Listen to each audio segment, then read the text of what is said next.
Meena, should I start? Yes, sir. Good morning, everyone. I, Apoorv Mathur, welcome you all in today's webinar on internal audit of goods and service tax process. We all are aware how important it is to be compliant with GST laws. However, to be compliant with the law, an assessee should have robust processes having required internal controls to avoid any legal non-compliances. In today's webinar, we are going to hear from a learned speakers about the intricacies of the GST law, along with the role of internal auditor to check whether relevant processes and internal controls are in place or not. Ladies and gentlemen, today we have with us on the panel Mr. Tyagarajan Kumar, President IIA India, Mr. Saket Mehra, Vice President IIA Delhi Chapter, Ms. Sana Bakai, Chairperson IIA Delhi Chapter Women's Circle and President IIA Jaipur Audit Club. We will be also joining by Mr. Nikhil Kochar during the session, who is Chief Advisor of IIA India. Unfortunately, Sid, who is the President of IIA Delhi Chapter, is not available with us because of certain other commitments. Today we have with us very experienced and learned speakers, Mr. Karan Kakkar and Mr. Chetan Chichra from Grant Thornton. I now request TK sir to give his words of wisdom. Good morning, everyone. Thanks, Apoorv, for calling me. And first of all, let me congratulate Sana, Saket, and Delhi chapter for organizing Jaipur Club, for organizing this event, and also roping in members of the other clubs at Ludhiana, Lucknow, and Bhilai. And we have been talking about our engagement with clubs, which is probably we wish to have more engagements. And happy to see that soon after our discussions in the recent past, this event is being organized. I'm happy to know that. And the topic you have chosen is really, really important. And at corporate level, we know that apart from compliances, significant amount of value is either lost or refunds are not received in time, or the whole area becomes a huge importance at a corporate level. And if you are in a startup world, in a service industry, the cost implications of GST becomes even more higher. I'm happy to note this is a high value adding area being picked up as a first technical skills imparting session at Jaipur Club, and I'm happy to see Karan and Chetan ready to go. And with these few words, I would like to kick off this program and wish you all the chapter colleagues very best and happy learning. All the very best. Thank you, sir. I now request Saket sir to please take over. Saket sir. Thank you, Apoorv, and very good morning to everyone. First of all, many congratulations to the Jaipur Club for organizing this event. As TK sir rightly said, we need to do these events much more, and we, as Delhi as a club, as a chapter, we'll ensure that yes, across all the clubs, we keep on doing these events at a much greater frequency. So, I mean, I'll just set the context as to why this particular aspect has been considered, because, when GST came in way back in 2017, there was a lot of, there were a lot of talks about how it's going to simplify the entire process, how more amount of transparency is going to be built up into the economy, how it's going to significantly contribute towards the growth of the GDP. And 4 or 5 years down the line, as we see, I think we have to a larger extent achieved that as an objective, because if we see as on April 2021 recorded the highest GST collection since the time the GST was rolled out. And in fact, for the last 7 months, we have been having GST collection in excess of 1 trillion INR month-on-month basis. So which clearly indicates that there is a lot of discipline which has been set in. There is a lot of simplicity which has been introduced in this entire regime. Plus, I would say, it's a very, very crucial factor for us to really look at how the economy is really shaping up. I mean, a collection of exceeding 1,40,000 crore in April itself. That's the time when we were kind of more at the second start of the second wave. Also indicates that the economy was any which ways booming post the first wave. Though the May collections were not as encouraging as what we saw in April, but still it indicated that yes, the economic revival has taken place. But this again would have not been possible without the use of technology, both by the department as well as by the companies.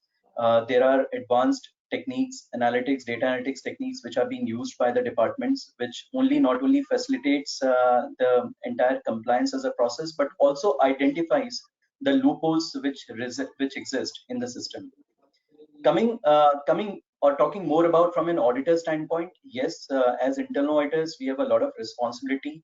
The core objective of really looking at whether our client or the company in which we are working is actually availing all the eligible credit and paying our liability appropriately, timely, is one of the key aspect that we as an auditor need to be considered about. But more importantly, in my view, we also need to be taking into consideration the nuances which exist because of the different nature of industries in which we are. Real estate is one example wherein GST took a significant change effective 1st April 2019. And I'm sure we have experts like Karan who will talk about those aspects in much greater detail. Similarly, as internal auditors, we need to be also kind of be knowing about the impact of the GST transactions when a company goes in for some kind of a demerger, or there is a business transformation, or there is a business sellout which happens.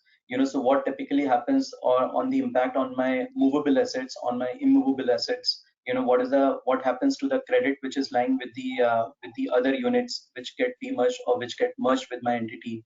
So there are a lot of aspects which typically auditor needs to be aware of, so that they do a justified role in terms of discharging their liabilities with respect to giving that fundamental assurance back to the management or to the board on the comprehensiveness of the compliances or the GST compliances. So that's what I would like to kind of talk about, and I'm sure that both Karan and Chetan will make it absolutely exciting and engaging on this topic. Thank you very much, and back to you, Apoorv. Thank you, Saket. Now request Sana to please take over. Sana.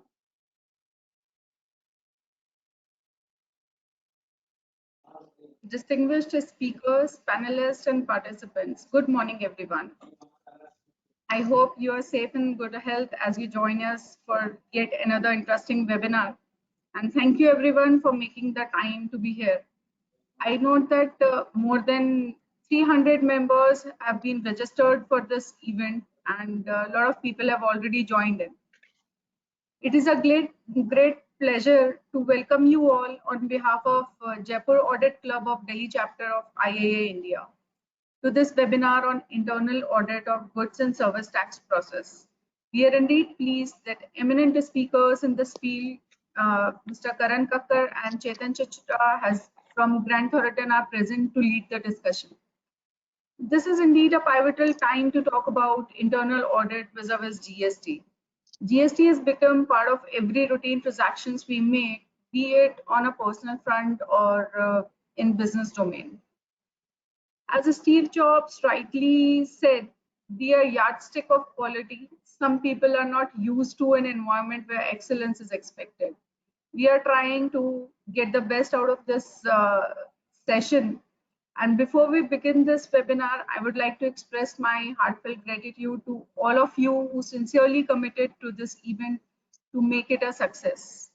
This event would not have been possible without the support of each and everyone present here. And I wish you all a very productive and enjoyable webinar. Thank you, everyone. And back to Apoorv.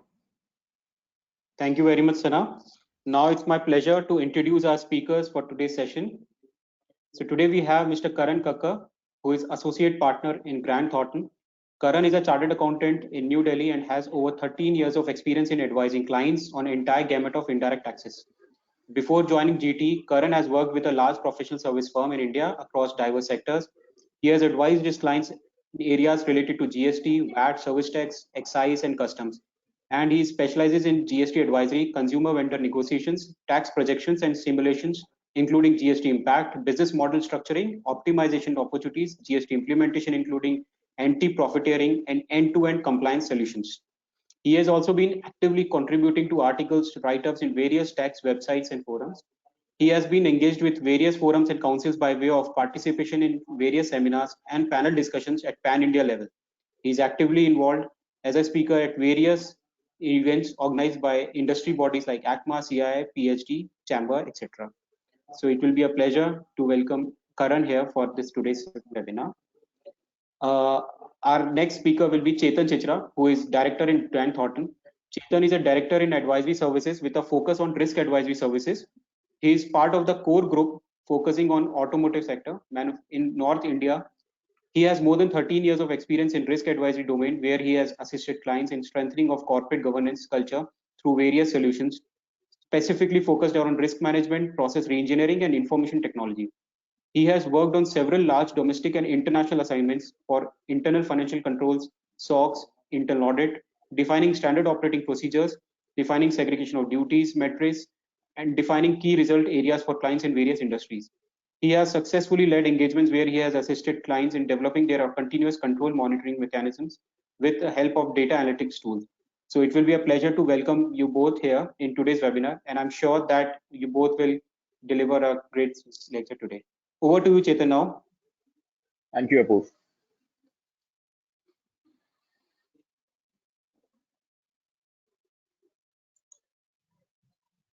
You can share your screen, Chetan. Yeah.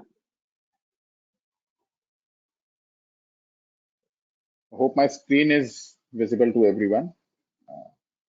Yes. Yeah. Good morning, everyone, and it's our pleasure to be here and talking about this important subject on internal audit and GST. So first, talking about the agenda that we will be covering. So what we are largely covering is the developments which are happening in indirect tax law. As you all are aware, GST is still in the nascent stages. What we have seen in past, there are a lot of notifications, circulars, and case laws which are upcoming in GST, and it needs a continuous development, continuous learning process on everyone's aspect to learn about these intricate laws, these case laws which are being introduced on day-to-day basis. So we'll talk about key developments in the law. Then we talk about what are the common issues which we have come across and how internal audit can play a role in identifying these issues, working and work towards helping client in these aspects. We'll also talk about certain benefits and incentives which are available in indirect tax laws. This will largely help to shape the internal audit. As an internal auditor, how we can turn ourselves from a cost center approach to more of a profit center approach. And then with technology looping in GST compliances, what sort of controls exercised which are to be performed as an internal auditor is something that we'll touch upon. So largely, I'll hand it over to Karan to talk about what are the key developments as far as indirect tax laws are concerned, and then we'll take it forward. Karan, over to you to talk about the key developments.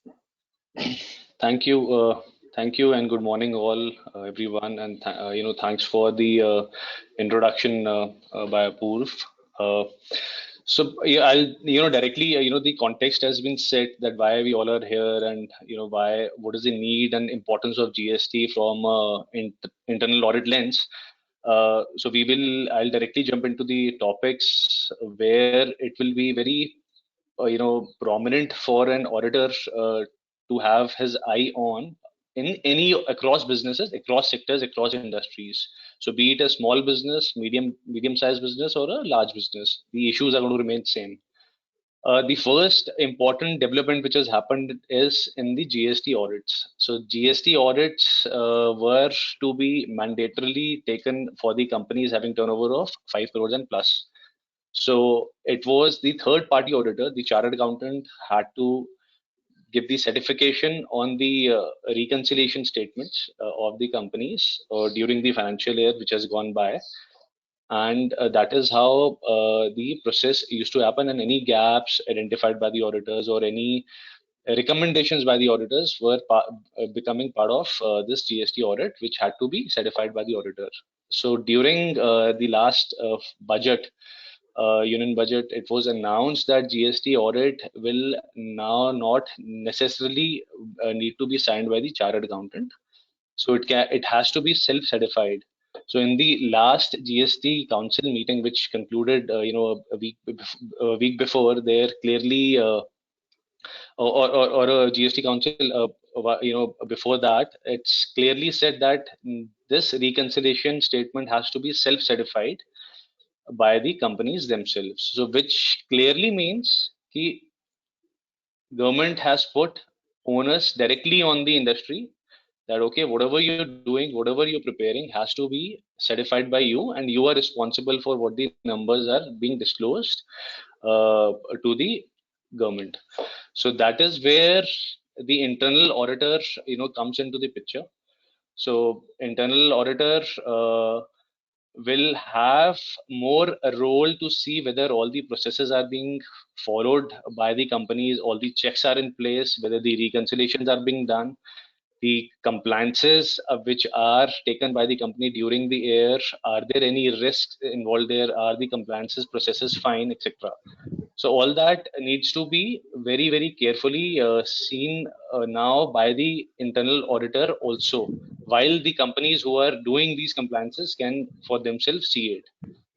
So that is where this is a very important development given by the government. सारा का सारा owners हम पे डाल दिया है government ने. पहले दी कंपनीज जो करवाती थी जीएसटी ऑडिट अपने चार्टर्ड अकाउंटेंट से, वो हम बोल सकती थी कि हमने वेरीफाई करवा दिया है, हमारा बोनाफाइड है, बट नाउ गवर्नमेंट ने बोला नहीं, इट इज आपका सर्टिफिकेशन है, tomorrow something goes wrong, you are responsible for it. So there can be penalty provisions, penalty implications, and trust implications if any liability is missed. So this is how this important development has taken place. The second one is on the e-invoicing. So from April 21, the e-invoicing had been mandatory for taxpayers having turnover of 50 crores or more. So which means any company which is having 50 crores or more will mandatorily have to issue an e-invoice. So without e-invoice, the transaction or the invoice becomes invalid. So which means the internal auditor has to ensure that if the turnover of the company has breached 50 crores mark, they will necessarily need a e-invoice to be issued for all the transactions what they take. So when I say e-invoice, it only not applies to your taxable invoice.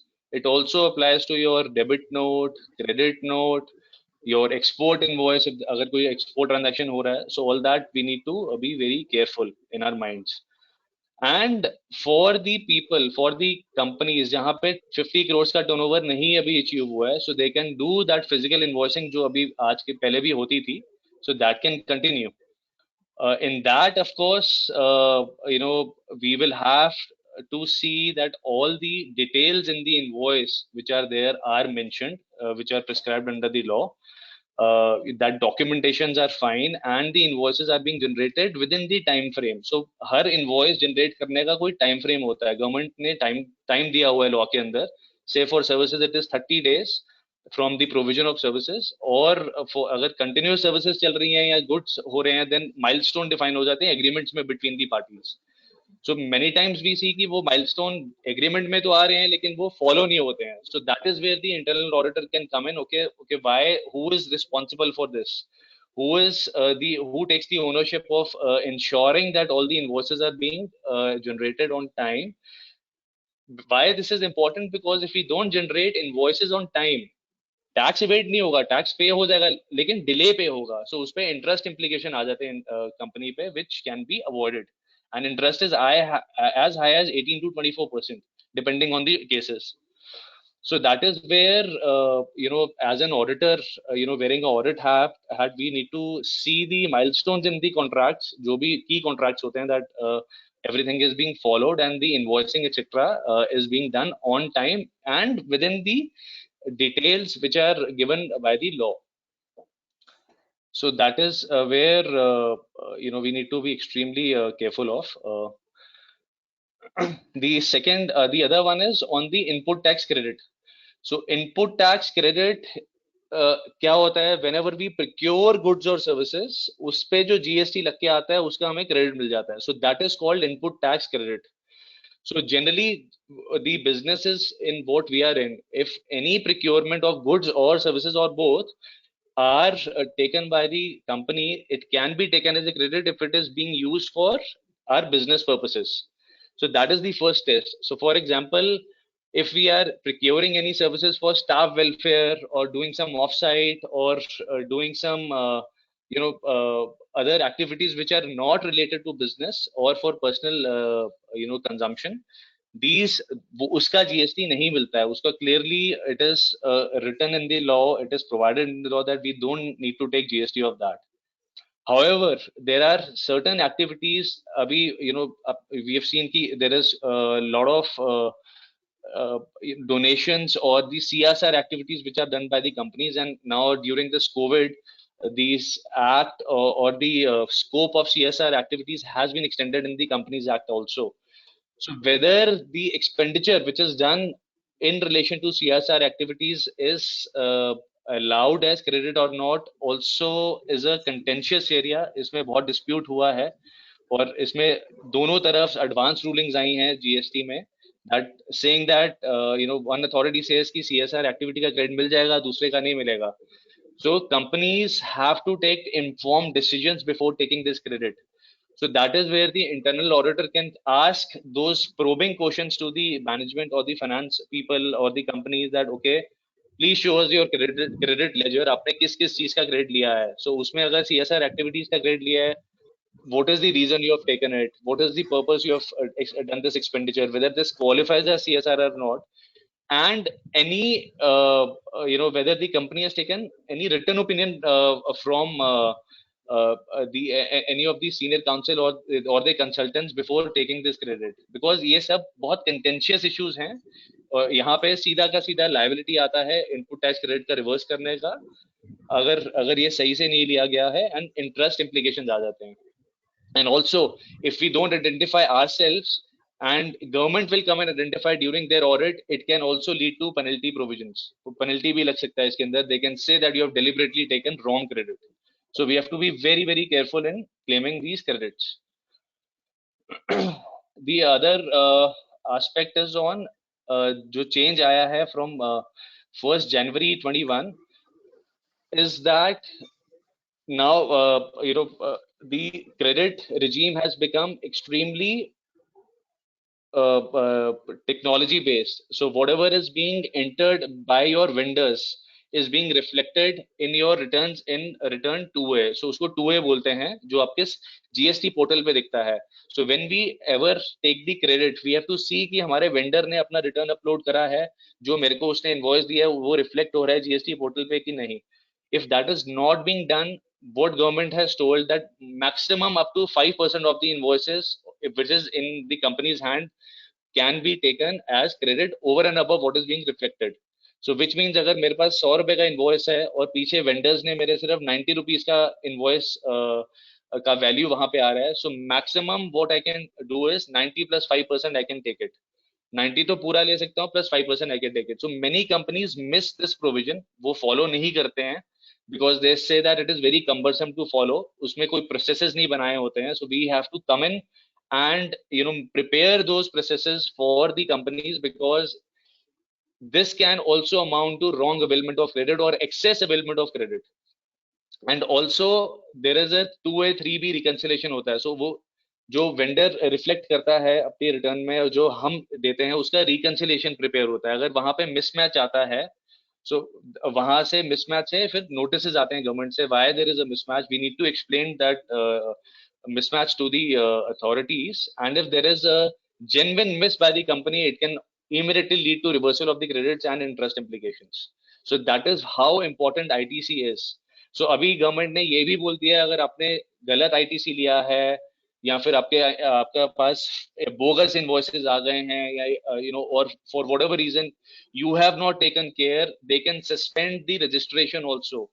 So the consequences बहुत large हैं इसके अंदर. We need to be extremely careful. हमारे processes बहुत robust होने चाहिए, maker checker होना चाहिए, who's the accounts payable team has to ensure if they are booking the invoices, वो invoice bogus तो नहीं है, वो reflect कर रहा है.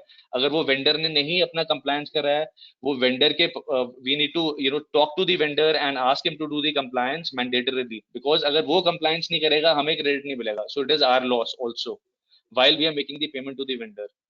So that strategy has to be there and that checks has to be there, which an internal auditor can enhance in the companies to make it a better process wise.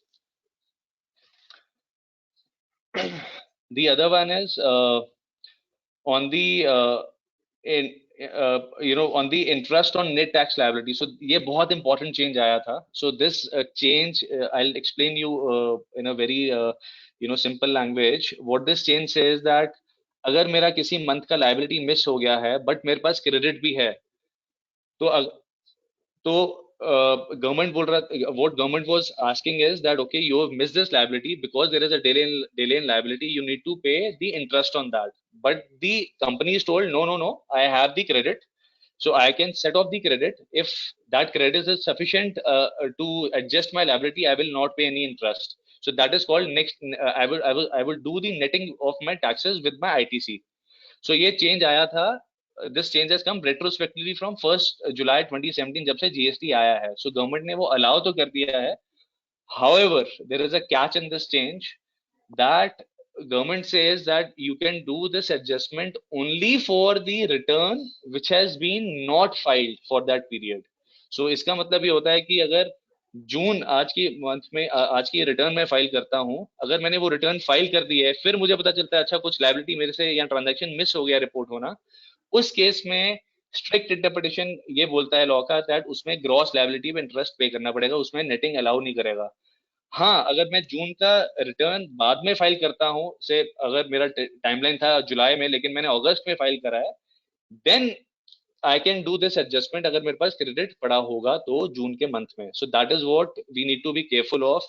और हमें खुद को भी educate होना है और client अपने client को भी एजुकेट करना है that okay you have to use this provision, but you have to use it as in the realms of the law. You just cannot go beyond law and start using this provision. Otherwise बाद में आपको interest के notices आएंगे government की तरफ से. So we have, this is a very important amendment जो अभी recently हुआ है and this is effective from 1st June 21 itself. The other one is on the on the export side. Whenever जब भी हम balance sheet देखते हैं, so balance sheet में we see the foreign exchange earnings. So foreign exchange earnings से दिखता है कि there has been export which has been done. So moment there are exports, the flag in the mind of the auditor should be okay, क्या कोई government से benefit मिल सकता है, क्या कोई incentive मिल सकता है, that is what we should trigger. So there are various benefits which we'll be talking in the subsequent slides that the auditor can see. अभी lately जो new incentives आए हैं, one is that जो foreign trade policy था because of COVID reasons उन्होंने extend कर दिया है till next year, for this financial year. And various sectors there is PLI scheme. So PLI is nothing but production linked incentive schemes by the central government. So बहुत sectors में आई हैं, जैसे automobile sector में आ गया है, pharma sector में आ गया, white goods में आ गया, IT में आ गया. So all there are around 10 sectors जो notify करे हैं government ने. So we need to tell the clients if they are not aware कि आपको क्या ये scheme applicable होती है या नहीं होती है. That is something we need to at least start the conversation. Not wanting an auditor, not expecting an auditor to tell them what the scheme is all about. That can be done by the experts. But as an auditor, you can always highlight, and that is a value add to the client. So that is the kind of value add we bring to the table. And similarly, जो schemes थी export of goods के लिए पहले MAS होती थी, वो RoDTEP बन गया. That is nothing but remission of duty and taxes on exported products. So वो अभी स्कीम नोटिफाई वापस 1st January से हो गई, लेकिन उसके रेट्स नोटिफाई नहीं हुए हैं. So moment the rates are notified, we need to tell our clients okay your products also could be applicable and you also can claim this benefit from the government. So that is to sum up, these are key developments which has happened in the recent past. While GST law is very extensive, there are many provisions which will hit all the companies for all the transactions, but yes, we thought of highlighting this for today, in this forum.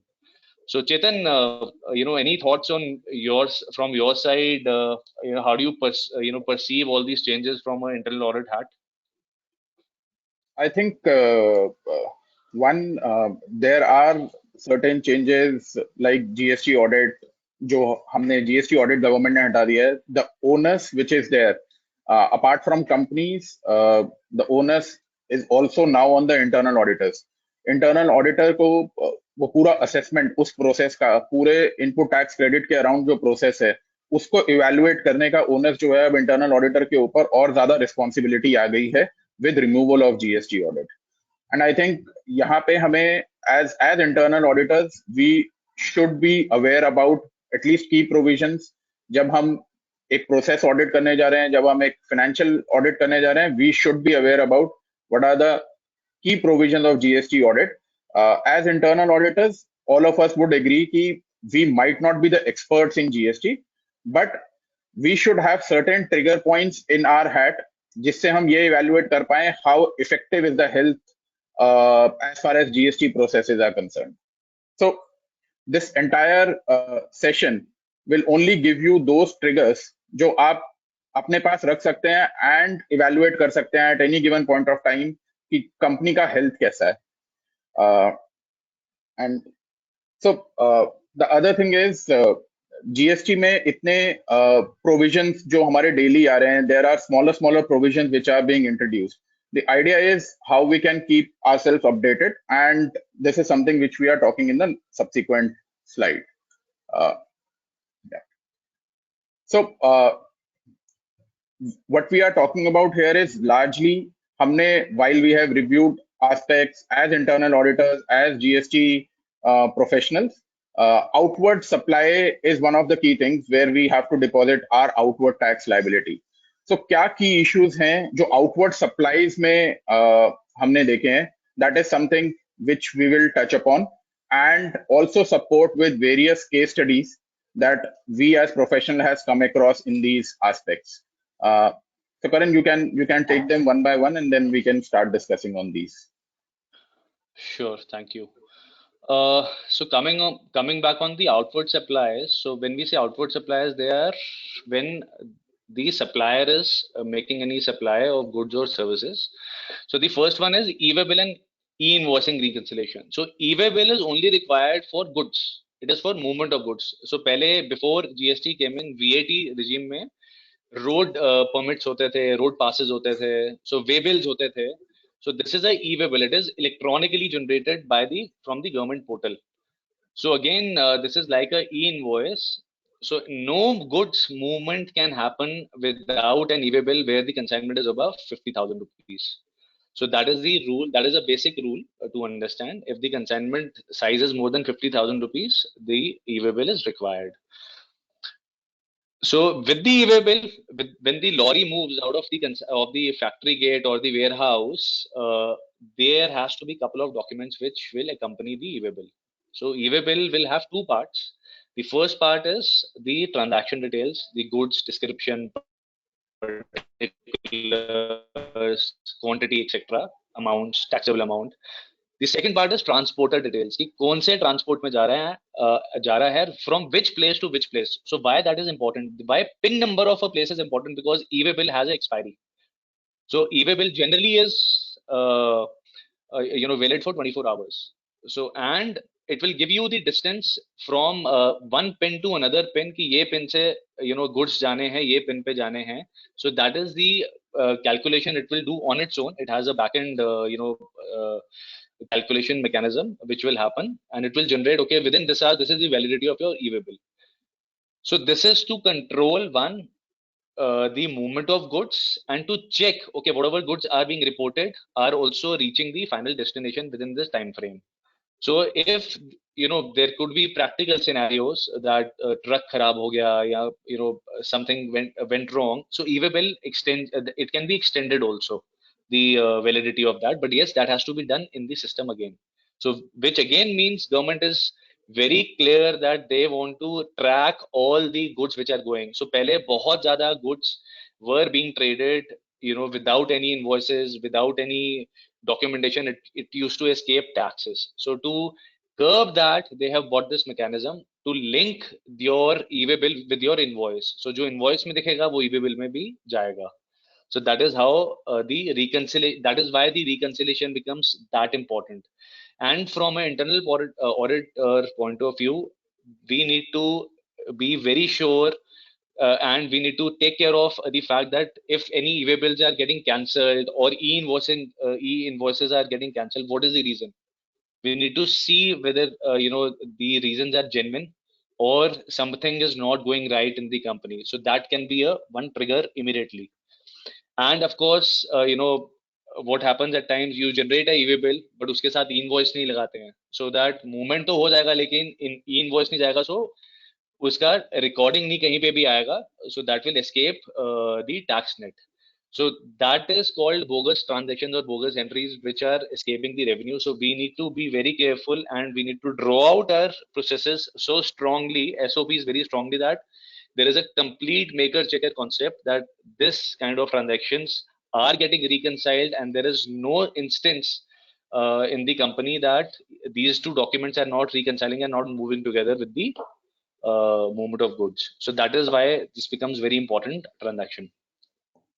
If I may add, Karan, Yes. so as internal auditor, I think what we need to do at the ground is largely look at what set of documents are being ensured, maybe while the goods are moving. तो security क्या ensure करता है कि क्या docket बन के आता है उसके पास finance team से while the goods are moving. So it is important to interview the security people. It is important to look at what gate procedures are being followed by a company. कि जब goods बाहर move हो रहे हैं, जब truck बाहर move हो रहा है, तो what documents should be there? So is there a checklist which defines that a e-way bill has to be there, a e-invoice has to be there, or a gate pass has to be there? So वो documents की list क्या security को हमने बताई भी है कि उनको क्या follow करना है, या they as of now they are in dark or they are on their own कि उनको क्या documents देखने हैं. What we have seen with some of our clients or some of the companies, there are practical examples जहाँ पे e-way bill हमारा expire हो गया and it has not reached to the customer premise. As internal auditors, हम एक reconciliation perform कर सकते हैं कि हमने कब एक invoice create किया, हमने कब एक e-way bill create किया, उसकी end date क्या थी, and when it is actually reaching at the customer premise. With this reconciliation, we can identify as internal auditors कि कितने instances ऐसे थे जहाँ पे मेरा e-way bill expire हो गया. And the next stage is to do a root cause. Why these e-way bill have expired? What we have seen in past, e-way bill expire हो गया क्योंकि companies are engaging in transshipment. कि वो अपना product जो है near to the customer premise एक third party warehouse या एक local warehouse में park कर रही है. And when they are parking, they are not creating or they are not either not extending e-way bill का time date extend नहीं कर रहे हैं या फिर वो एक नया e-way bill नहीं बना रहे हैं, so which are creating lot of non-compliances at their end. Though as of now there have been very few cases जहाँ पे हमारा material or goods have been confiscated by GST authorities, but yes, there is a possibility कि GST authority हमारे माल को confiscate कर सकती है, plus assessment के दौरान there are penalties which can be levied. So to look at the entire process, as Karan said, reconciliation is very important.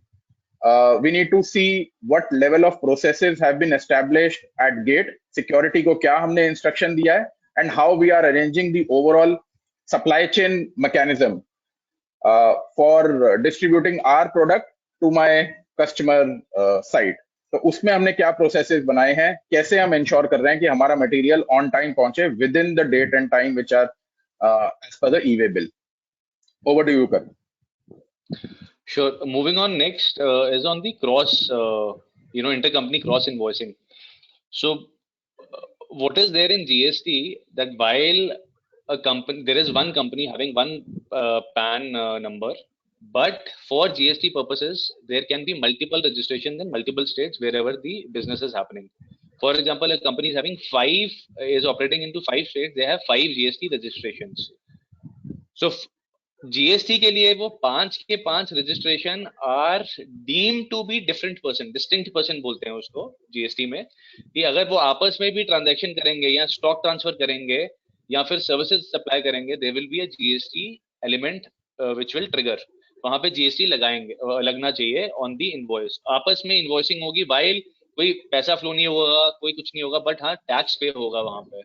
So that is the biggest change what GST has brought in. पहले जब stock transfer of goods करते थे VAT में, तब हम form F ले लेते थे, अब और वैट नहीं लगता था उसके अंदर, CST नहीं लगता था. So now that is not there. Any stock transfer of goods or services or any provision of services within the entity of different GST numbers, GST लगता है. So उसमें बहुत बड़ा एक इशू आया है.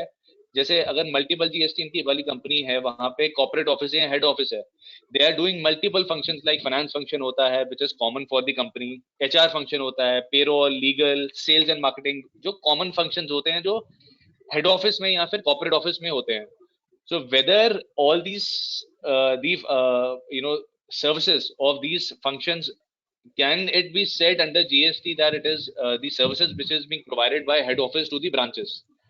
So इसमें बहुत बड़ा कंट्रोवर्सी हो गया था, बहुत बड़ा केस अभी आया है जो AAR ऑफ कर्नाटका ने अप्रूव करा था. They have upheld that these will qualify as supply of services और आपस में क्रॉस चार्ज होना चाहिए. So ये एरिया है जो मैक्सिमम कंपनीज फॉलो नहीं करती हैं. They believe that this is because इसमें दोनों तरफ के व्यूज हैं.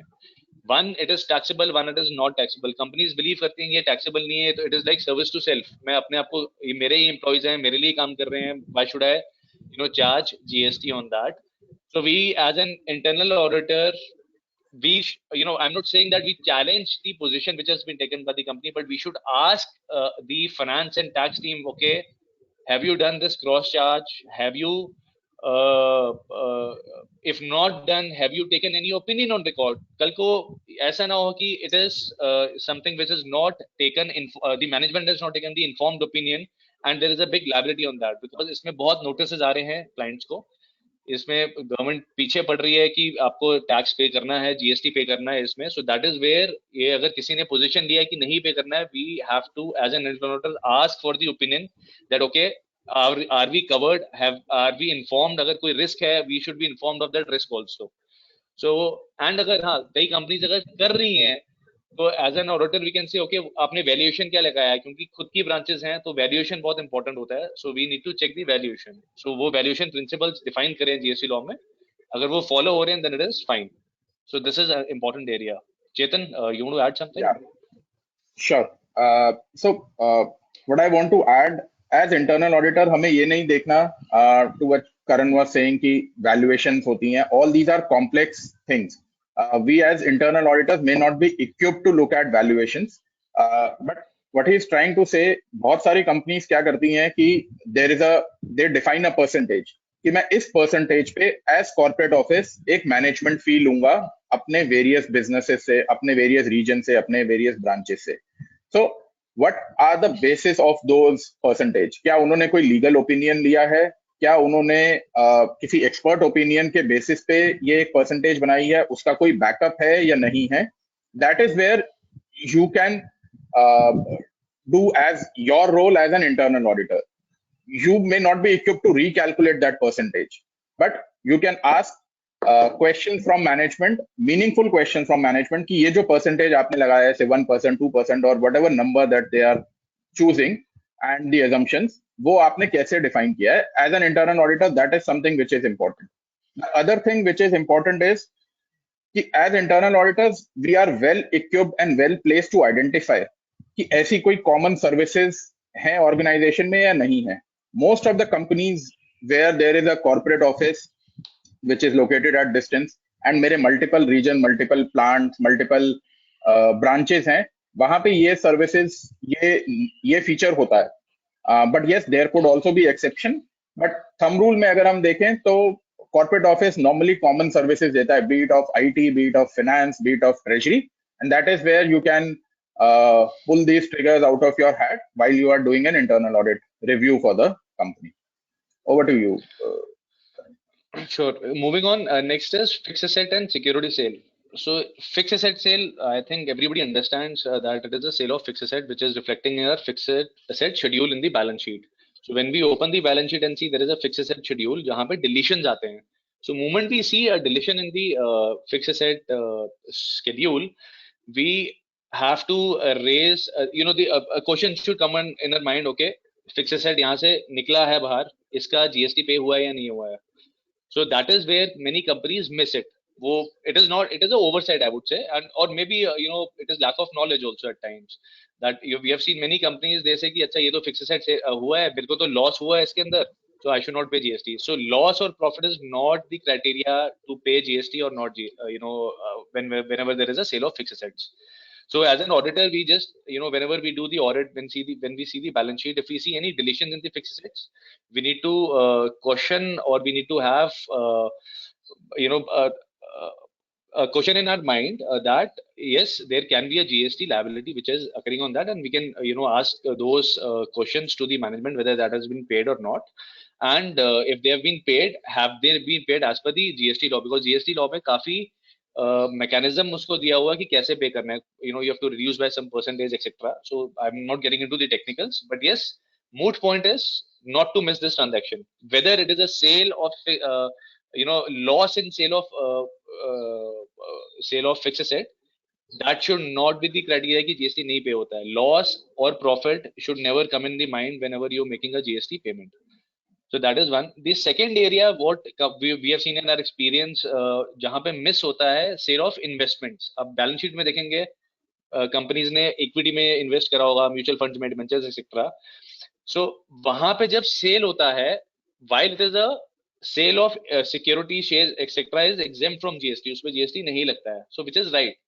But कहाँ पे miss आता है कि ये मेरा है तो sale income में record हो रहा है, लेकिन मेरा जीएसटी में प्रोविजन दिया है कि 1% ऑफ द कॉमन एक्सपेंसेस जो मैंने सेल करे हैं उसका रिवर्सल आना चाहिए ऑन द इनपुट साइड, उसका आईटीसी रिवर्स करना होता है. सो यहाँ पे मिस कर जाते हैं मेनी कंपनीज दैट ओके हमें तो एग्जेम्पशन है तो कुछ करना ही नहीं है, इसमें जीएसटी आएगा नहीं. बट हाँ, इनकम पे कोई जीएसटी नहीं आएगा, लेकिन मेरे रिवर्सल्स जो इनकम इनपुट टैक्स क्रेडिट का होता है वो करना पड़ता है एज पर जीएसटी लॉ. सो जहां पे भी हम बैलेंस शीट में ये दो आइटम्स देखेंगे, we need to be very careful because ये जनरली मिस हो जाती है. And especially on the security sale, it is because of lack of knowledge in GST law कि हाँ ये people will not even get in their mind कि हाँ sale तो share या mutual fund sale में तो GST लगता नहीं है तो कुछ होना नहीं चाहिए. But नहीं, ऐसा नहीं है. There is a provision जहाँ पे input tax credit reversal आते हैं. Chetan, you want to add something? Yeah, I think in cases में इंटरनल ऑडिटर का लार्जर रोल है ये ट्रांजैक्शंस को आइडेंटिफाई करना. हम जब कोई भी फाइनेंस एंड अकाउंट्स रिव्यू कर रहे हैं, हम जब भी एक ट्रायल बैलेंस रिव्यू कर रहे हैं, I think these transactions are easily identifiable कि फिक्स एसेट्स अगर किसी ने सेल किया है, सिक्योरिटीज किसी ने सेल किया है, एंड एज इंटरनल ऑडिटर्स हमें सिर्फ ये इंफॉर्मेशन लेनी है कि आप टैक्स ट्रीटमेंट कैसे करते हो. We need to ensure whether people और the user is actually aware about these provisions or not.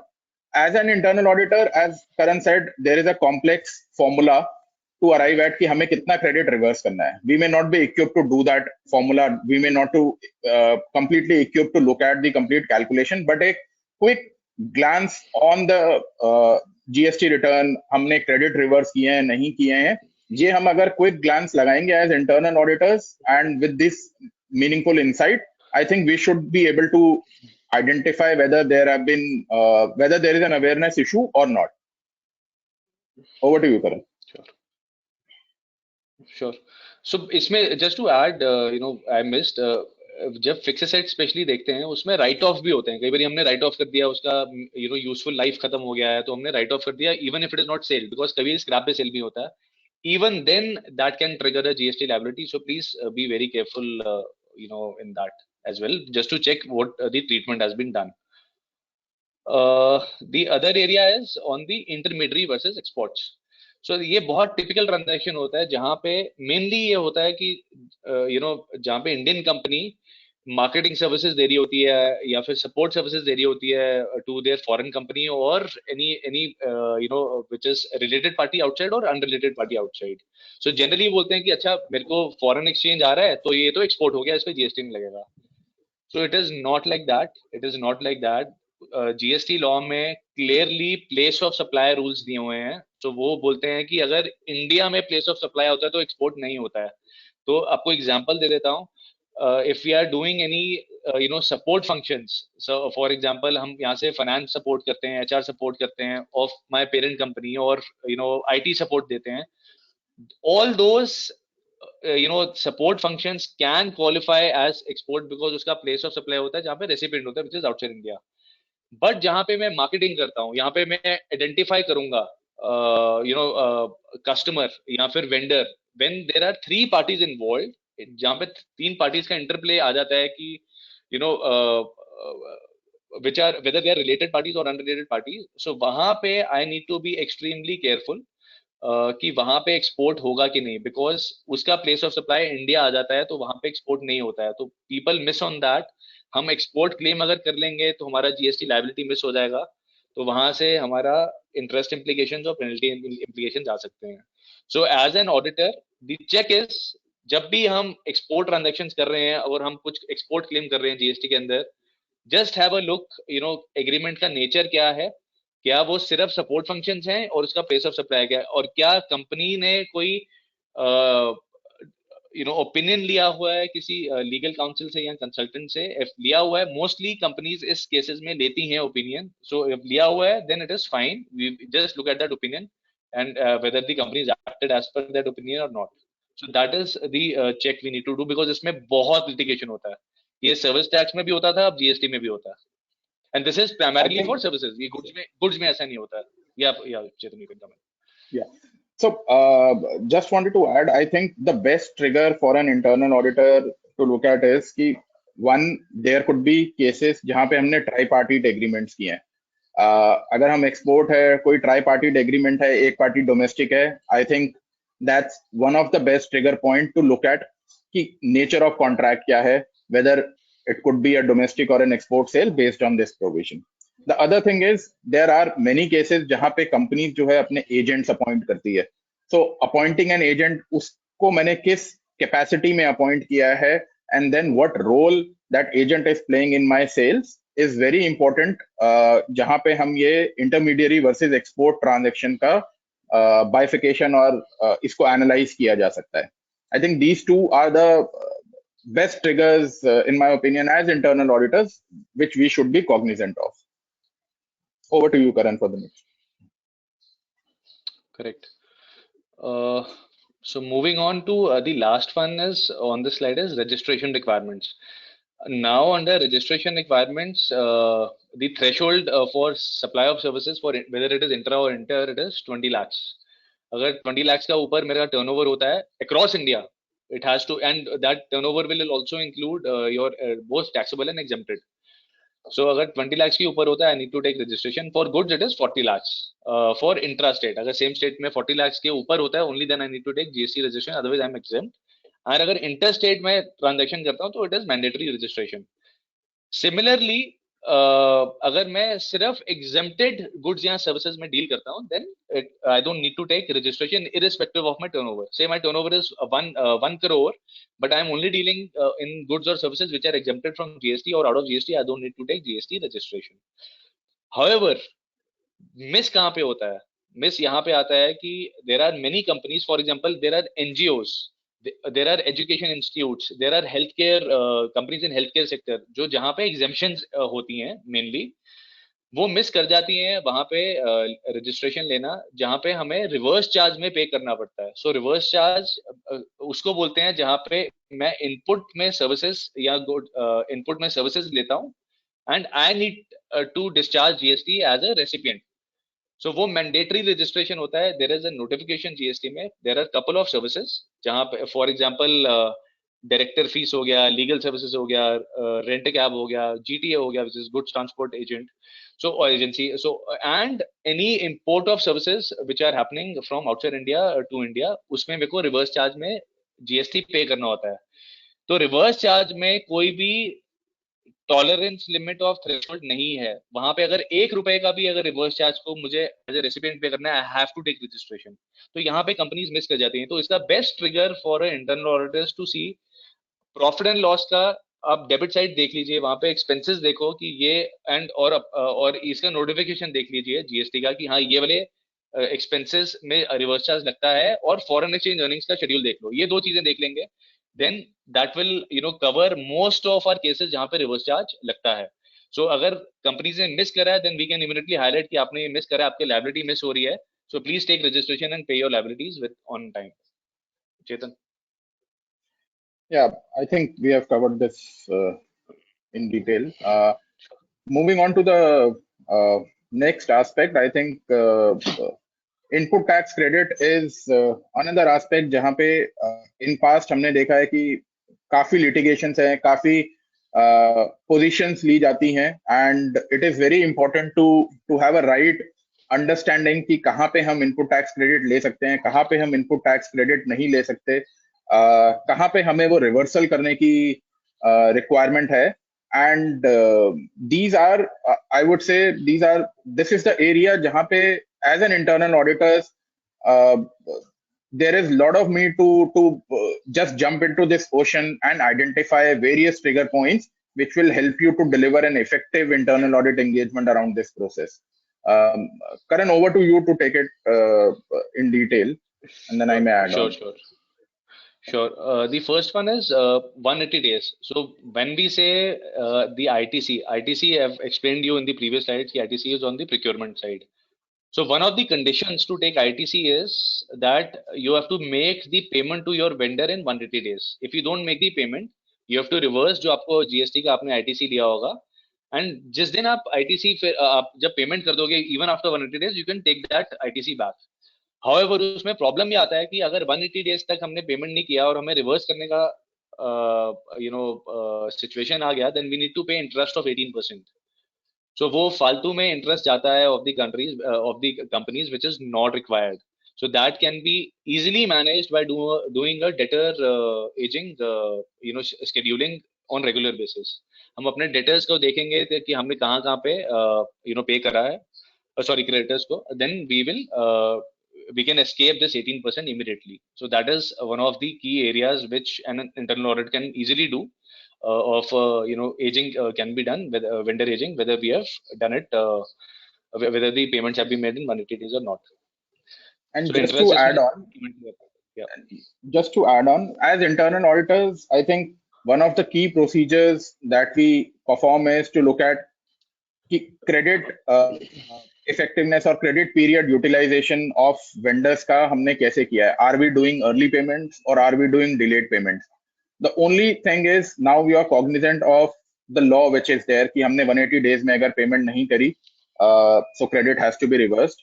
It can be easily clubbed with our internal audit procedures जहाँ पे हम देखते हैं कि हमने payment time पे करी नहीं करी. We have to just build in milestone of 180 days and analyze whether the company has reversed these credits if they have not paid, or if they are paid beyond 180 days, so whether interest has been paid on those aspects or not. The only thing is where there is some bit of contention which comes into picture is आपको बोलेंगे, client बोलेगा कि हमारे पास invoice late आया तो हम 180 days कहाँ से स्टार्ट करें, हमने इनवॉइस एक्सेप्ट नहीं किया तो 180 डेज होगा या नहीं होगा. In all these scenarios, it is best to reach out to an expert because again, as internal auditors, we cannot give advisory. We will not be the best judge to analyze is there a timing issue or what should have been the impact of this. That is something which we should be cognizant of. Over to you, Karan. Sure. So just to add, Chetan, in our practical experiences, how the 180 days is counted, it is from the date of issue of invoice. So that is very clear. So even if your vendor says that I've given you the invoice, aapne book nahi kara, so we have to see the date of invoice. So if we believe that he has given us late, let us not accept that invoice. We should not accept that invoice and ask him to give a new invoice so that this 18% is not taken, hit by us. So that is one check we can always, or a negotiation we can always do with our vendors. And obviously, all these things can be mapped in the credit, register itself, which the company will give you for the auditor to review. So वही register के अंदर सारे expenses आ रहे होंगे, उसके nature आ रहे होंगे. We can do the aging also there. And on the next point, which I'm going to talk about, is ineligible credit. So there is a negative list of credit also. Like I told you, credit can be taken for all business purposes, but there are certain situations or certain clauses which restricts the credit irrespective whether it is for business or not. So to name a couple of them, of the scenarios are where the credit is used for personal consumption. If I'm getting something for my employees, say life insurance, health insurance, etc. That is not allowed unless and until it is mandated by some law. For example, अगर factory के अंदर factory law में mandated है कि I need to take insurance of my employees who are working in the factory, then I can take the credit. Otherwise, in the corporate office, there is no law which prescribes. For example, GT. We are we have more than 4,000 employees across India, and the companies insured us. GT cannot take the credit of the insurance premium, GST paid on insurance premium, because it is restricted clearly. So that is one of the examples I'm giving you of insurances. There could be staff welfare expenses, there could be gifts to the staffs, etc. It is not allowed. All those kind of expenses, GST paid on that expenses is not allowed. Any goods which are lost, stolen, destroyed, or they are written off in the books, or they are disposed, or there are any free samples or distributed as gifts, are not allowed. The credit of GST is not allowed on them. So it is a very simple check, and the auditor can always put, okay, please go to the inventory schedule. If the inventory has been written off or it has been destroyed, it will show you. So there are, many cases where we have seen it is not clearly coming out in the balance sheet, where, that is where we need to probe these questions to the management. Okay, please tell us, what happened to your inventory movement when you see the movement in the inventory. If it is purely by way of, supply and sale, then it is all right. But if it is written off or it is destroyed, we need to ask them to reverse the credit which they must have taken on the procurement side. So that is, all these checks can be immediately deployed by the internal auditor. And like I'm saying, it is one sheet the auditor needs to work on. Take the credit register, उसमें vendor aging कर दीजिए, उसमें nature of expenses से आपको पता चल जाएगा कहाँ पे क्या हो रहा है, and plus where there is a write-off or a disposal, that you can always check separately with the company.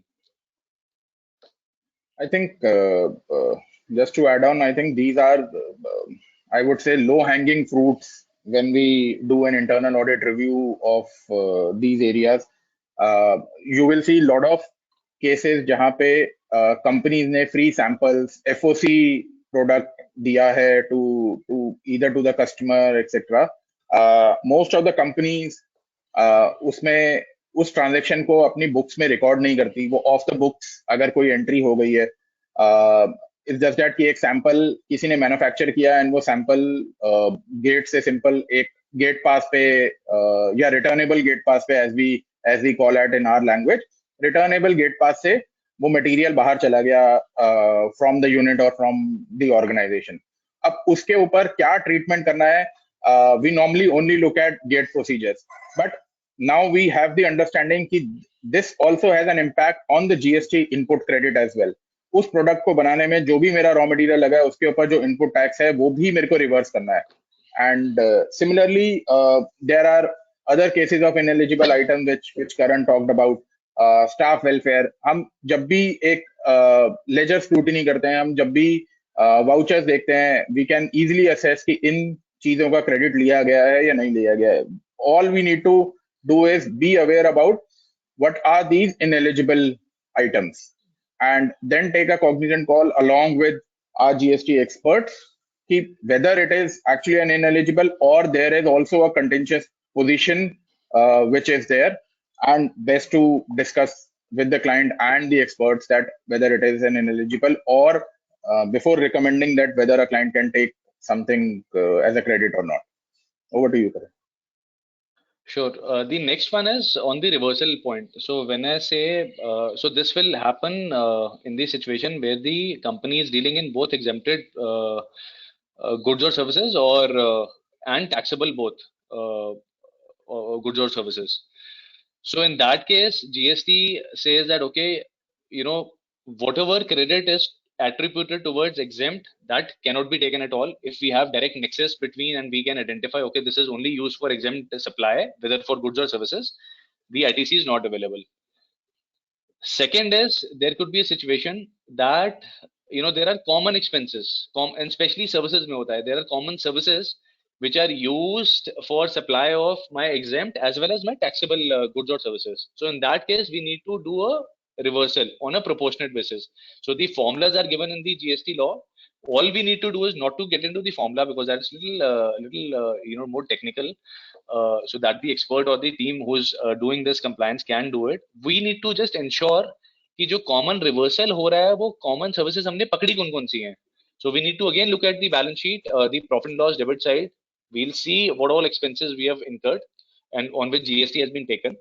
We will identify those and apply this formula of the common reversal. So when I say commonly used for supply of taxable as well as exempt goods or services. So examples I can give you: legal services होती हैं, पूरी company के लिए होती हैं. Professional fees होती है, पूरी कंपनी के लिए प्रोफेशनल फीस करता है. Audit fees होती है, that is again he is doing the audit for the full company, whether stat audit or internal audit. Advertisement expenses होते हैं, that is for both exempted and goods. Promotion marketing expenses होते हैं. So these are few examples. So ये common expenses होते हैं which are used entirely by the company, whether it is for exempted goods or exempted services or taxable goods or taxable services. So we need to just be careful कि इसमें भी हमें reversal proportionate basis पे करना पड़ेगा. ITC का हम पूरा आईटीसी नहीं ले सकते हैं बिकॉज इसमें देयर इज अ पोर्शन और there is a gravity of exempt suppliers also. So that is where the internal auditor will come and see, okay, कोई क्या कंट्रोल्स हैं इसमें, आपने ERP के अंदर कोई कंट्रोल डाला है या नहीं डाला है. अगर मैन्युअली कर रहे हो तो मैन्युअली आपने फॉर्मूला सही पिक करें या नहीं करें हैं, एज पर द लॉ है कि नहीं है. So all that the internal auditor can definitely check, because this has to be done on monthly basis. This is a monthly requirement which needs to be done. Yeah, I think Karan, we can move on to the next. Sure. The next important one is important one is 2A 3B reconciliation, which we spoke about in the earlier slide also. This is very important reconciliation, because if your vendor is not doing the compliances properly, it will be your loss. So we need to ensure our vendors are uploading their returns on time. They're paying the taxes on time to the government, whosoever we are procuring. And if the vendor is a defaulter again and again, then we need to take a call whether we want to do business with that vendor or not. That is, and also because it will be a loss of ITC to us, we can stop the payment of that vendor and ask him to do the compliances. Unless and until he does the compliances, we don't make the payment. So these are the checks what can be recommended by the internal auditor to comply with this requirements of reconciliations. And of course, this is our own reconciliation. We are responsible for doing it. So it is our prerogative to ensure that vendors are also not defaulter vendors and they are compliant vendors, what we do business with. Just to add on to what Karan said, I think as internal auditors, we need to look at two larger processes. One, what is the frequency or what is the process within the organization to do this 2A 3B reconciliation? Though if you look at from a law mandate point of view, it is on an annual basis. But if we do this reconciliation on a monthly or a quarterly basis, the idea is to identify those issues much earlier, much in advance, so that we may not lose on input tax credit. The other thing which we also need to look in is how do we do our vendor onboarding? So as an internal auditor, you can comment upon जब हम vendor को एक appoint कर रहे हैं, जब हम एक वेंडर को इवैल्यूएट कर रहे हैं या उसकी परफॉर्मेंस मॉनिटरिंग कर रहे हैं, are we taking the GST compliances into consideration और नॉट? क्या हम वो देख भी रहे हैं कि वो जीएसटी लॉज को कंप्लाई कर रहा है या नहीं कर रहा है? In July 2019 or 2020, there was a list which was released by DGRAM, which is the risk monitoring authority. उन्होंने कुछ vendors, approximately 10,000 vendors notify किए थे who were defaulting as far as GST compliances are concerned. As internal auditors, you can evaluate कि किसी company ने क्या उन 10,000 vendors में से किसी वेंडर को अपॉइंट किया है, किसी को ऑनबोर्ड किया है. अगर किया है तो what level of diligence, what level of process that they have applied to before they are appointing any such vendor who have been notified by authorities to be called as a defaulting vendor. So अगर हम उस vendor को appoint कर रहे हैं तो हमने क्या प्रोसीजर्स डाले हैं, या फिर we can do say a preventive control within our systems कि हम उन vendors को कभी अपॉइंट ही नहीं करेंगे. Those vendors are kind of blacklisted vendors. Depend upon company to company, but as an internal auditor, this is what you can look and assess when you are looking at vendor onboarding of a particular organization. Over to you, Karan. Sure. I'll take the next 2 points. They are related points. I'll take it together. So it is on the refunds. So now to claim any refund under GST, there is a timeline of 2 years.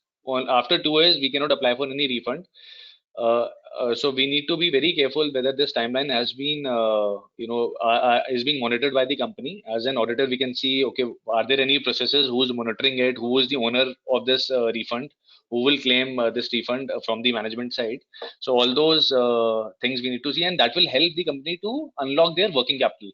So that will ease out their cash flows, because any refund by the government will help the companies in managing their working capital and the cash flows better.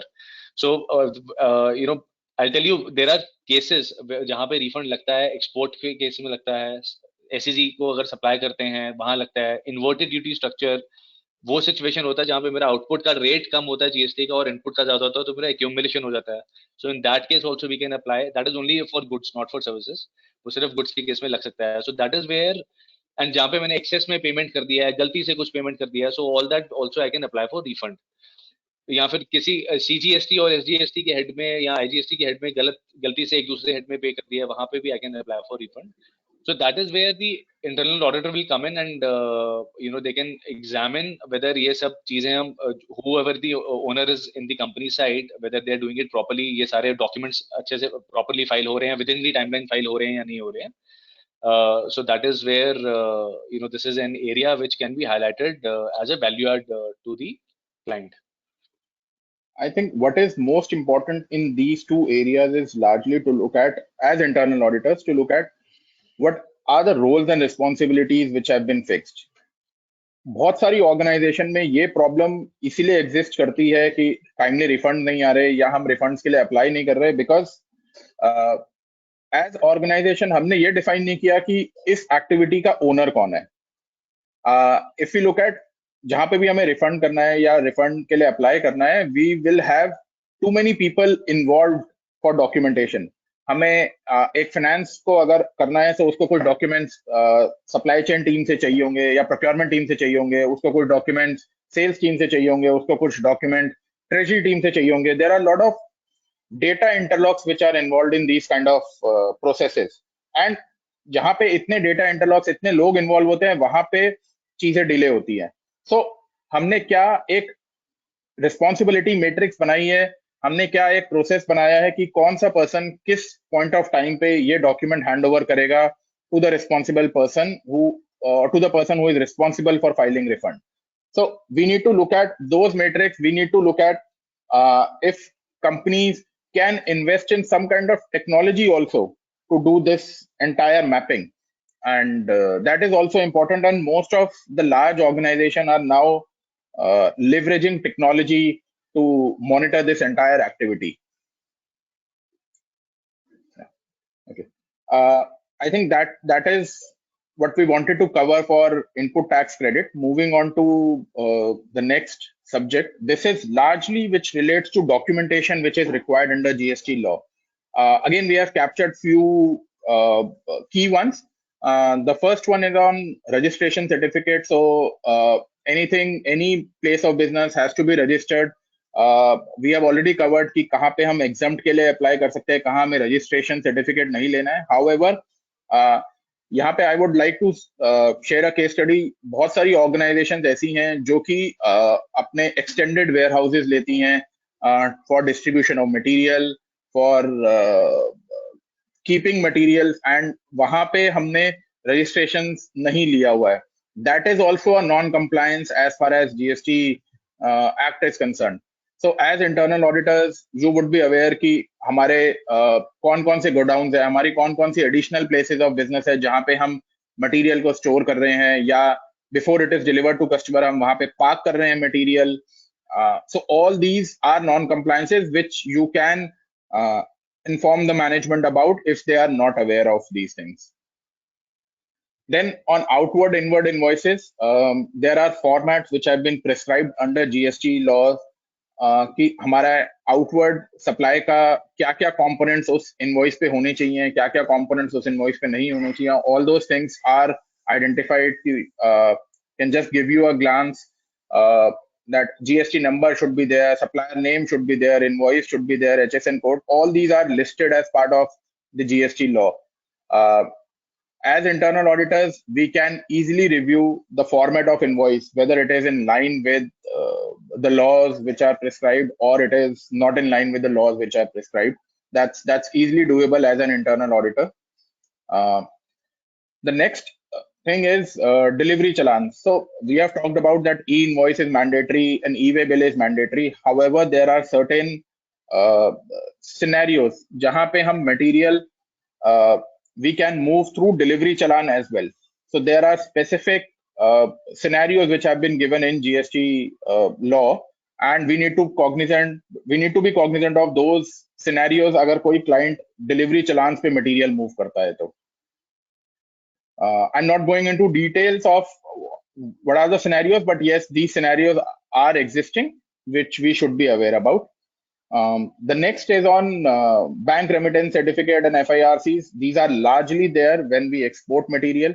जब भी हमने कोई export किया है and we need to apply for refunds, these are the documents which we need to collect from bank before we can apply for a particular refund. So larger issues which come across is, again, these are more of responsibility issues. Who will follow up with the bank? What will happen if there are delays from the bank? How do we manage relationship with bank to get these documents early so that there are no working capital blockages as far as GST refunds are concerned? So that is something which is on the key documents as far as GST laws are concerned. Moving on to the next segment, this is where as an internal auditor we can move from a cost center approach to a profit center approach, as we spoke about earlier. These are various benefits and incentives which are available under indirect tax laws. I'll hand it over to Karan to quickly talk about, because we have 10 minutes left for the session. Sure. Yeah. And over to you. Sure. So I would just urge everybody to post their questions on the chat box while we are speaking. We'll respond to those also after we are done with this slide deck. So it's so quickly on the benefits and the incentives. We all what the auditor needs to do is please go to the notes to accounts, see the foreign exchange earnings. If there is anything appearing in the foreign exchange earnings, that should be a trigger. So there are various benefits which are provided for both service providers as well as for manufacturers or the traders of goods who are exporting these services or goods under foreign trade policy, under customs, and under GST. So, to talk about SEIS, MEIS, they are for goods and services, which has been replaced by RUTEP for MEIS, and SEIS is yet to be notified. So we need to, that will immediately give a trigger. So we need to check with the management, are you applying for some benefits? Are you taking incentives? And advance authorization is something, when we import some raw material for manufacturing, there are some conditions attached to that will be exporting those many goods, and similarly EPCG for capital goods. So all these benefits are available. We can immediately eliminate custom duty on the import side, and if we are meeting the export obligations under these two schemes. So that is where it has a potential of huge and significant savings for the companies. So we need to as an auditor, we can just flag it off. Okay, we're not saying that you will do it for them, but let's flag it off with the management. Okay, what are you doing about it? Are you taking it, or are you not taking it? And all these things can be seen from the bill of entries also when they are filed for import. Similarly, duty drawback, it is on the export of goods. There is a duty rates which are being prescribed. So this is a very historical credit which has been there in customs on all the export consignments. There is a rates which are prescribed on which the drawback is given. So we need to be taking that also, and most of the companies will be doing that. Refund under GST is something we spoke about in the previous slide also. We need to be careful of the timelines. We need to be sure of the documents. We should have all the documents ready in place and file the GST refund whenever we see the export. So all these questions will trigger from one schedule, which is a foreign exchange earnings schedule. You will get to know everything. You can ask anything to the management on these incentives. So then that becomes a immediate value addition from your side to the management. Chetan. Yeah. Moving on to the next, we spoke about technology, how technology is revolutionizing the entire GST compliance piece. I'll hand it over to Karan to speak about what role technology is playing, and then we can talk about how we can, what role internal auditor can play around these technologies. Karan, we have Sure. 2 minutes to cover this topic, and then we move to I'll do questions. that. I'll do that. So all these compliances, whatever you see on the screen on the left-hand side in this graph is GST returns, e-pay bill, reconciliations, analytical reports, e-invoicing, etc. There are various solutions, which are available in the market. Even GT is one of the provider of the various tools what we offer to our clients as our services.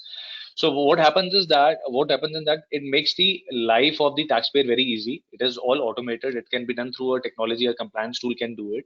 Even whether you have whatever system ERPs, it is a Tally, it is a SAP, it is a Oracle, or any other Navision. Any of the ERP systems can help you integrate all these tools to make these compliances more robust and technology driven without having any manual intervention. So which will automatically, the intent is to, of course, eliminate all the errors and manual intervention to the extent possible. So that is what the endeavor of the government also is.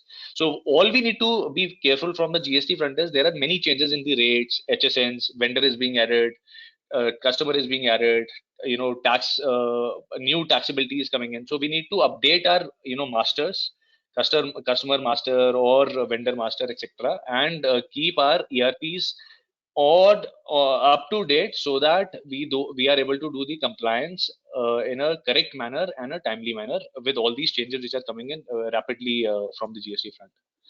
Chetan, over to you. Yeah.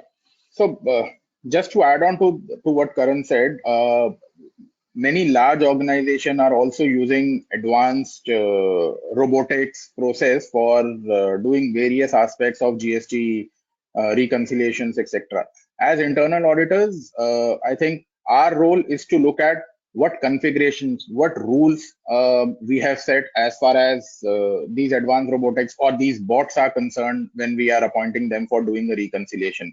We can look at what set of rules which have been defined, how the data is being pulled into, how we are ensuring security of these data points, if there are manual uploads happening, whether the entire data was used for doing an upload. So all these aspects can be then looked into by internal auditors. So we are not indicating that we as internal auditors start looking at cyber security aspects, but what we can largely look at is what is the process around this entire activity. For example, how are we ensuring whether these have we built any kind of SLAs as far as agreements are concerned with the organization who is providing us bots? So have we entered into required SLAs? Have we entered into the required regulations as far as the cyber securities are concerned? So whether we have thought of all those aspects when we enter into agreement, or this is something which is left to the judgment of the service provider itself. So that's where a role of internal auditor comes into picture. The other role which comes into picture is what sort of control which are there as far as ERP is concerned. And mind you, ERP is not only SAP. Tally में हम कैसे update कर रहे हैं अपने tax master? जब हम एक परचेज ऑर्डर बना रहे हैं किसी भी चीज को प्रोक्योर करने के लिए, क्या हम उसमें रेलेवेंट टैक्स कोड सिलेक्ट कर रहे हैं? If we have not selected relevant tax code, we might end up missing whether this particular purchase was eligible for input tax credit or not. So all these are aspects where we as internal auditor can question the process, look at efficacy of the process, and then recommend that what should be the solution going forward. I think that's how we can, as internal auditor, can apprise ourselves on GST as a subject per se. Apu, over to you as far as subject is concerned. Thank you, Chetan. Thank you, Karan, for the insightful deliberation. Wonderfully explained the role of internal auditor in this whole area.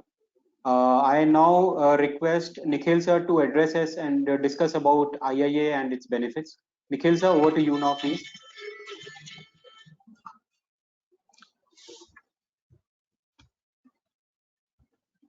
Thank you, Apoorv, and thank you, Chetan, as well as Karan, for giving us, very enlightened view on how internal auditors can use GST to add value to their organizations. So today I've been asked to speak for just 5 to 10 minutes on membership benefits. So if you'll permit, I just have a single slide, and I can assure you I will try to complete within 10 minutes. So just one moment, please. Is my slide visible to everyone? Yes, sir, it is. Yes. Okay, great.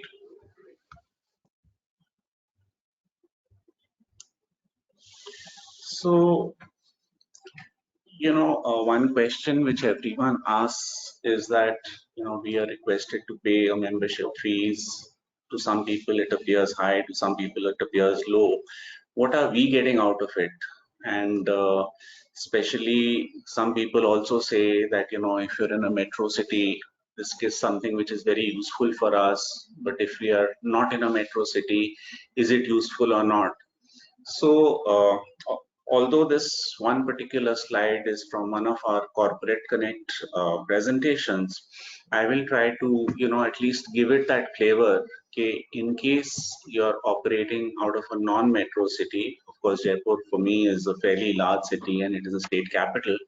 How could a benefit be derived, or multiple benefits be derived from a membership of IIA? So I think the first thing which I would like to state is that there is there is already a huge demand. There is an increasing demand for internal auditors across the country. Today, more and more people are getting, attuned and aware of the need for better governance in organizations. Better governance means better run companies. That is for bigger and medium-sized companies. So first, I will also talk about that. I think if they realize that, for example, you want to become a certified internal auditor, that is something which I will strongly recommend. I'm sure many of you are chartered accountants.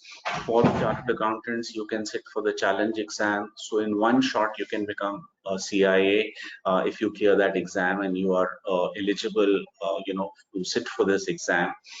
The second thing is, even if you sit for the regular 3-part CIA, there are some people who are not able to clear their chartered accountancy degree.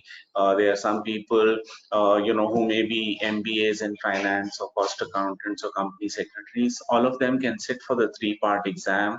They can definitely add a lot of value, because today there is a statutory requirement for internal auditors, and in many categories and classes of companies which are eligible, or for whom it is mandated. The second thing is that if you are a certified internal auditor, the kind of proficiencies, competencies, skills which you bring to bear to internal audit will definitely add value. Now that is if you look at it from the point of view of any organized corporate. However, we cannot also ignore the fact that many of us are working for smaller organizations. वो जैसे हिंदी में अगर बात करें तो हम जी लाला जी की company के लिए काम करते हैं. Now, even if we were to look at it from that viewpoint, my simple stake is that, are we adding value to the Lalaji or to the business with whom we work? If you remember, पुराने जमाने में अगर cash book का balance 50 रुपए से या 40 रुपए से भी अगर टैली नहीं करता था, तो जो अकाउंटेंट या मुनीम होता था उसके ना पसीने छूटते थे कि oh my god, it's not tallying. At the same time, that same company will be having inventories which are worth crores and lakhs of rupees, and there will be shortages galore, but the storekeeper is happily running unconcerned. If I was to come back to internal audit jargon, this is what a risk-based internal audit teaches you to do. It teaches you to focus on whatever is material. It teaches you to focus on whatever is significant. So if there is more money which is blocked up in inventories, if there is money which is being lost in rejections, Are we as internal auditors looking at the big picture and focusing on the areas of big risks? Because if you can save Lalaji or your client, which is a corporate organization, a decent chunk of money, a few lakhs of rupees on a multi-crore inventory, or a few lakhs of rupees on saving rejections, and not just by focusing on what's happening in the cash book or in the vouchers and the financial records of the company, you are doing a risk-based audit and you are adding value to your organization. Where do you learn these things? I think by attending programs like this, by networking with people. Today, there are many organizations I know who want and need documented systems and processes. And someone from a small town, maybe a budding internal auditor, a small time internal auditor may say, यार मुझे तो पता ही नहीं है systems and procedures कैसे लिखे जाते हैं. Why don't you look at professional networking? Why don't you tie up with people who are working in larger companies, in larger firms, who can help you over there? I think that is the power of networking, because in the 4,000 members which we have in the Institute of Internal Auditors, we have representatives of most of the most reputed corporate organizations as well as the professional firms. So that opportunity is there, the platform is there, all you need to do is network. Coming to point number 1 in this particular slide, we have done over 135 training programs last year. Over 50% of these programs were done for free, like today's program. And I am sure that you would be able to get a huge benefit by attending these programs. And even the ones which are costed are at such low rates that it really becomes worth your while to attend many of these programs. We did a calculation last year. If a person had attended all the paid programs as a member, he would have saved more than 26,000 rupees as compared to a non-member. The choice is yours. Our trainings are offered to you on a platter if you're members. Even if you're non-members, they're a little more expensive, but please do benefit from them. Today we recognize women, we recognize CIAs, and I'm very happy to inform you that in the boards of our chapters, and I hope this will also happen in the audit clubs, we are encouraging at least a minimum percentage of representation from women and from qualified chartered CIAs, certified internal auditors. So again, my recommendation goes back to where I started off. Can you seriously look at doing a CIA? The reason I've come on late today is at 2 o'clock I have another training program, which was yesterday and today, on sustaining a QAIP, quality assurance and improvement program. How can you build it on a sustainable basis? Now, in these 2 days, we have got CA's average experience levels of 10 to 20 plus years. We have one person who's got 31 years of experience. The point is, learning is continuous, people appreciate it, and as you move up the ladder, you will continue to get trainings, you will continue to get gyan, you will continue to get knowledge where you can apply it. Do you want to benchmark your internal audit practice? Again, you can look at networking. You can ask the Institute of Internal Auditor for help. Can we do something for you? I'm sure there would be many of our members who may be more than happy to help out in this particular aspect. We have people from the top companies. You look at all the top business houses, they will have someone from their internal audit function or department who is a member of the IIA. You look at the top firms, GT is one of them, they're conducting today's program. But in addition to that, you look at the top 10 professional service firms in the country. I can assure you we have members from each and every one of them. In case you're working in industry and you're looking for a job, we are there to help you. We are posting requirements in our magazine. Your president, Sana, is also the editor of the Internal Audit Today magazine. And let me tell you, it is an absolutely fantastic publication. If you had a chance to go through those issues in the past. If you haven't, please access them on the website, go through them, and you will see how much of knowledge you can gain from each and every one of those issues. Our efforts in India are being appreciated by other countries.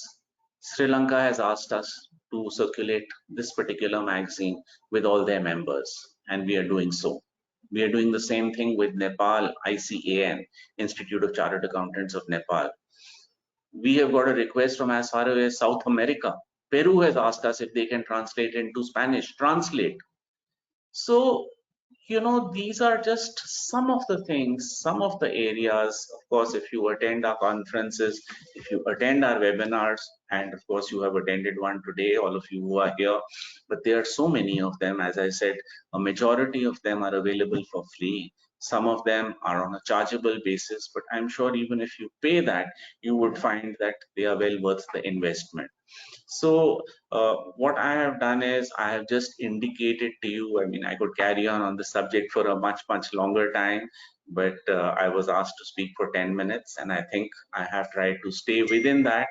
So thank you very much, but do ensure that you retain your memberships, or you can convince your friends in professional organizations who want to do more work in the sphere of internal audit, who want to gain more knowledge, who want to gain more competencies. Do stay in touch, do get in touch with all of us, and let us try to make the most of this this wonderful institution, which is a global institution. And I can assure you that the Indian affiliate, which is IIA India, is doing a lot to ensure that all members are getting a full benefit for the membership fees which they pay. And if you use it judiciously, all these benefits which I have spoken to you about, and let me assure you, there are several more. If you just go onto the IIA website, go into the knowledge section, the amount of knowledge which you can get is absolutely stupendous. It's mind-boggling. So, you know, take up one thing at a time, develop an area of expertise, and see how much benefit you can get out of it. So I won't take any more time right now. Thank you very much, and thank you for the opportunity, and a big hearty congratulations to the Jaipur Audit Club for organizing this event. Thank you. Thank you, sir. Thank you very much, sir. Now I request Amit to please give vote of thanks. Amit, over to you.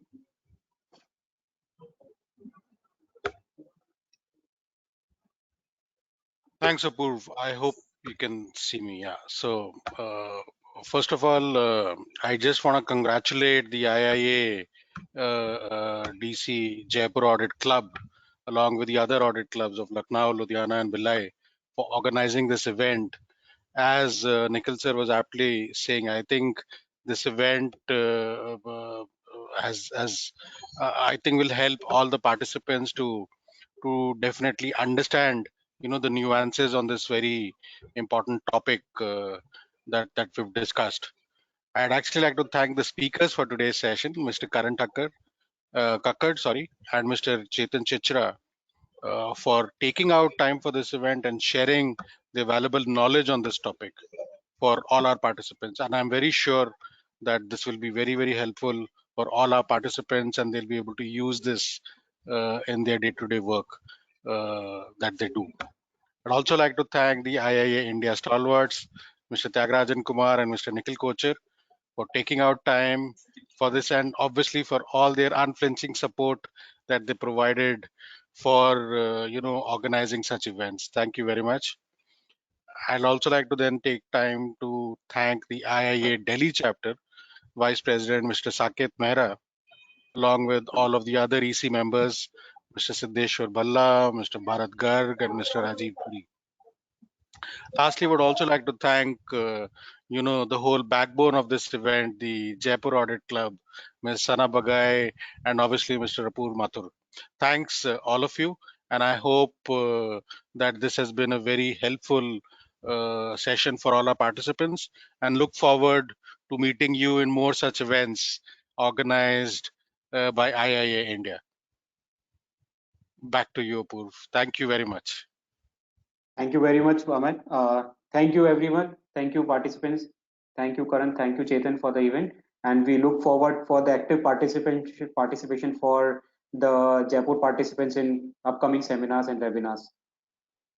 Thank you very much. Thank you. Thank you.